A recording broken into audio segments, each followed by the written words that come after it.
Hello दोस्तों, नमस्कार। आज की इस वीडियो में हम बात करेंगे कक्षा 10वीं के एक महत्वपूर्ण अध्याय जिसका नाम है वास्तविक संख्या। वास्तविक संख्या जिसको हम इंग्लिश में रियल नंबर भी कहते हैं, उसी के बारे में आज बेसिक जानेंगे कि वास्तविक संख्या में कौन कौन से वह मुख्य बिंदु है जहाँ से अक्सर ऑब्जेक्टिव प्रश्न पूछे जाते हैं। तो चलिए शुरू करते हैं। तो वास्तविक संख्या में सबसे पहला जो हम पॉइंट ले रहे हैं उसका नाम है प्राकृत संख्या।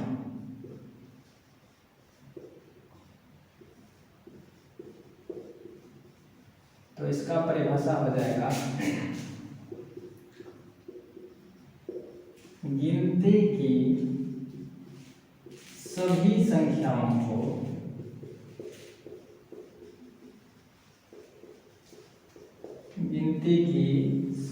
संख्याओं को प्राकृत संख्या कहते हैं।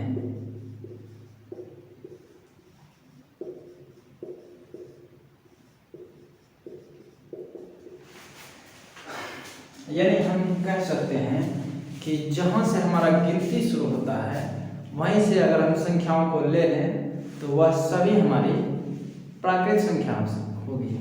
या दूसरे शब्दों में हम यह कह सकते हैं कि जिन सब चीज़ को हम गिन सकते हैं, तो गिनती हमारा शुरू होता है 1 से। जैसे हो गया 1, 2, 3, 4, 5, 6, मतलब गिनती शुरू 1 से होती है।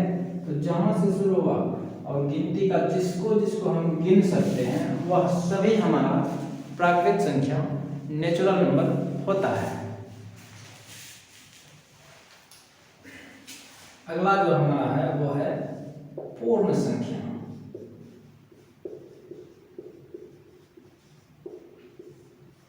पूर्ण संख्या को कहते हैं होल नंबर। तो इसका परिभाषा हो जाएगा कि जब प्राकृत संख्या में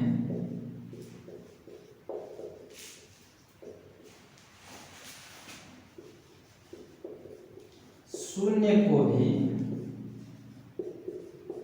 शामिल कर लिया जाता है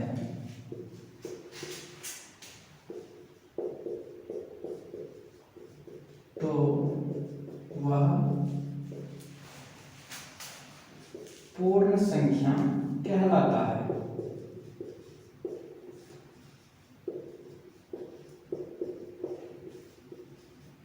यानी प्राकृत संख्या में जब हम शून्य को ऐड कर लेंगे, शून्य को शामिल कर लेंगे, तो वह हमारा पूर्ण संख्या हो जाएगा। जैसे 0, 1, 2, 3, 4। अगला है पूर्णांक। पूर्णांक को डायरेक्ट हम समझते हैं। इसमें जो है हम धनात्मक संख्या,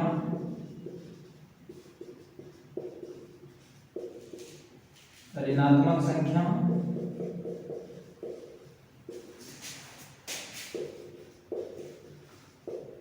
और शून्य सभी को शामिल करते हैं। जैसे -4, -3, -2, -1, 0, 1, 2, 3, 4। इस तरह के संख्याओं को हम पूर्णांक कहते हैं। उम्मीद करते हैं कि यहाँ तक आपको समझ में आ गया होगा। तो आगे देखते हैं और कुछ संख्याओं को।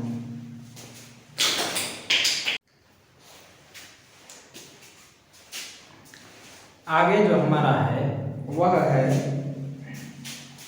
सम संख्या। तो सम संख्या को भी हम डायरेक्ट पढ़ेंगे, ठीक है।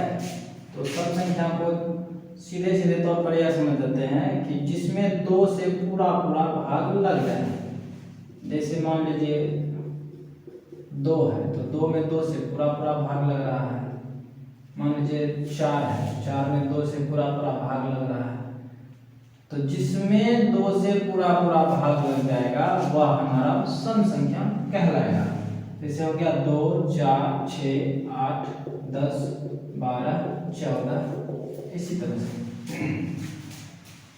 उसी तरह है हमारा विषम संख्या।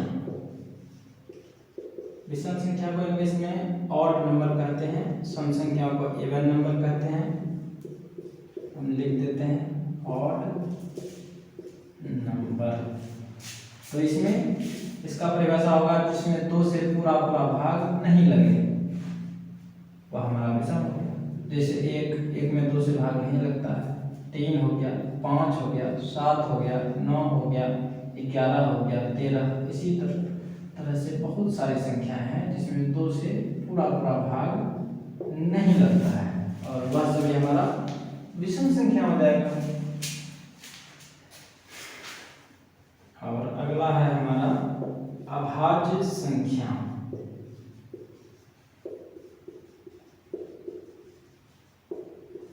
अभाज्य संख्या किसको कहेंगे? वे संख्याएं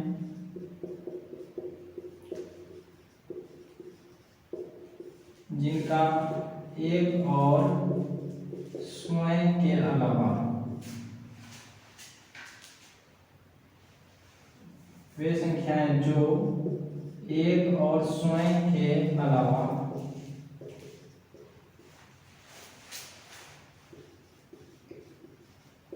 अन्य किसी से न कटे वह अभाज्य संख्या कहलाएगा। वह अभाज्य संख्या कहलाती है। या हम यह कर सकते हैं कि वे संख्याएं जिनका एक और स्वयं के अलावा और कोई तीसरा गुणनखंड नहीं हो वह हो जाएगा अभाज्य संख्या। जैसे देखिए, जैसे दो में एक है और एक स्वयं 2 है। उसी तरह 3 एक है और स्वयं 3 है। उसी तरह 5 है, एक है और स्वयं 5 है, इसके अलावा और कोई नहीं। मान लीजिए हम 9 ले लिए, 9 ले लिए तो इसका तो 1 से भी ज़्यादा है, 3 से भी भाग लग रहा है और 9 से भी, तो ये हमारा अभाज्य संख्या नहीं होगा।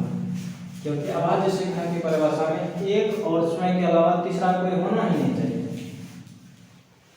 उम्मीद करते हैं आपको अभाज्य संख्या समझ में आ गया होगा। तो 5, 7, 11, 13, 17 इसी तरह से।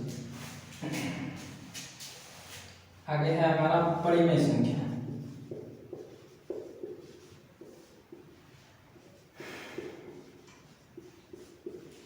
वे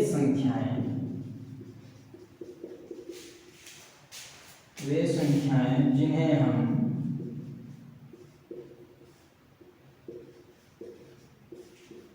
P/Q के रूप में लिख सकते हैं। वे संख्याएं जिन्हें हम P/Q के रूप में लिख सकते हैं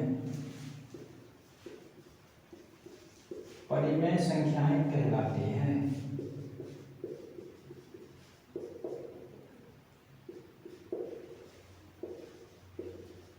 वे संख्याएं जिन्हें हम P/Q के रूप में लिख सकते हैं परिमेय संख्याएं कहलाती हैं। लेकिन इसका एक कंडीशन है और वह कंडीशन यह है कि Q का मान कभी भी 0 के बराबर नहीं हो। अगर Q का मान 0 के बराबर हो गया तो वह हमारा परिमेय संख्या कभी नहीं होगा। उम्मीद करते हैं कि ये चीज़ आपको समझ में आ गया होगा। जैसे मान लीजिए 2 है तो 2 के नीचे तो 1 है, इसको हम P/Q के रूप में लिख सकते हैं और Q का मान 0 नहीं है, इसीलिए यह क्या हो जाएगा, परिमेय संख्या हो जाएगा। मान लीजिए 3 है तो 3 के नीचे है 1, तो P/Q के रूप में लिख रहे हैं और Q का मान 0 नहीं है तो परिमेय संख्या। मान लीजिए 5/7 है, इसको भी P/Q के रूप में लिख रहे हैं और Q का मान 0 नहीं है, इसीलिए यह हमारा क्या होगा, परिमेय संख्या हो जाएगा।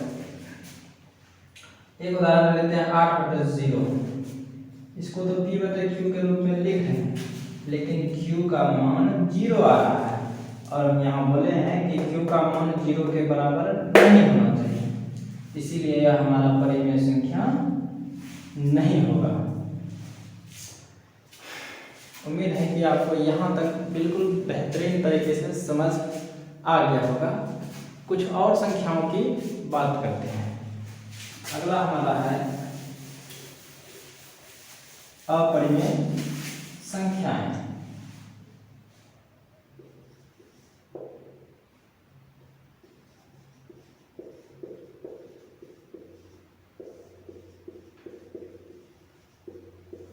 अपरिमेय संख्याएं उसको कहते हैं वे संख्याएं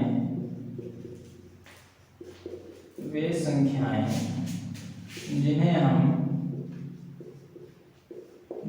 हम P/Q के रूप में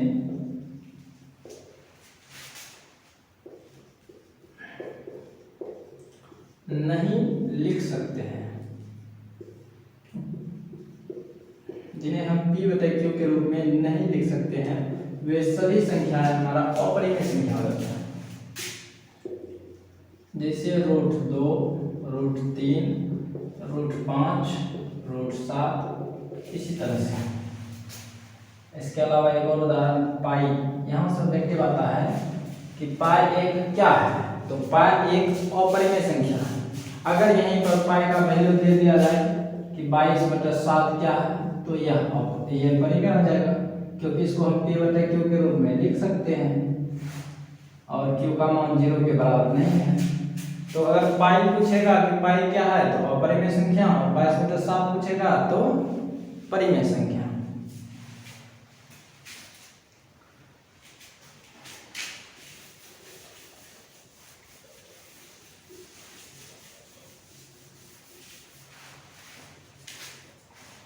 एक और है यौगिक संख्या।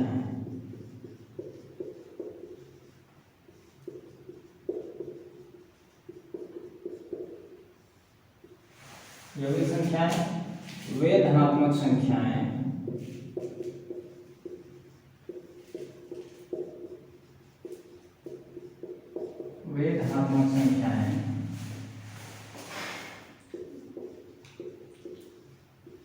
जिनका एक और स्वयं के अतिरिक्त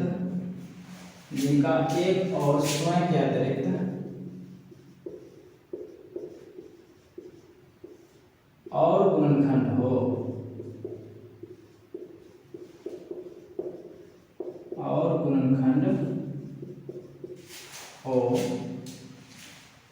यौगिक संख्याएं कहलाती है। एक और स्वयं के अतिरिक्त और गुणनखंड हो यौगिक संख्याएं कहलाती है। धनात्मक संख्या इसमें होना चाहिए, ऋणात्मक नहीं। धनात्मक इसे मान लीजिए हो गया हमारा 9 में 1 है, 9 है, इसके अतिरिक्त और एक है 3, ये हमारा हो जाएगा यौगिक।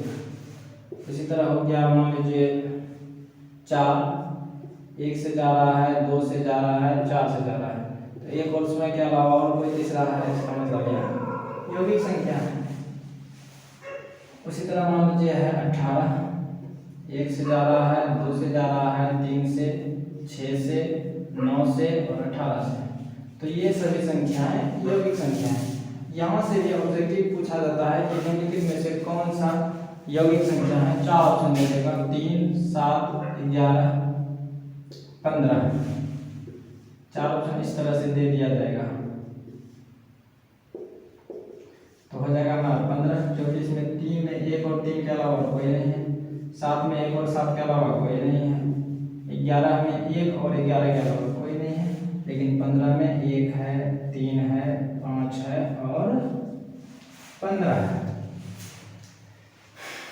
तो हमारा ये वास्तविक संख्या के बेसिक का पहला पार्ट था। उम्मीद करते हैं आपको बेहतरीन समझ में आया होगा। अगला पार्ट हम जल्द ही लाएंगे, उसके लिए बने रहिए हमारे साथ। धन्यवाद।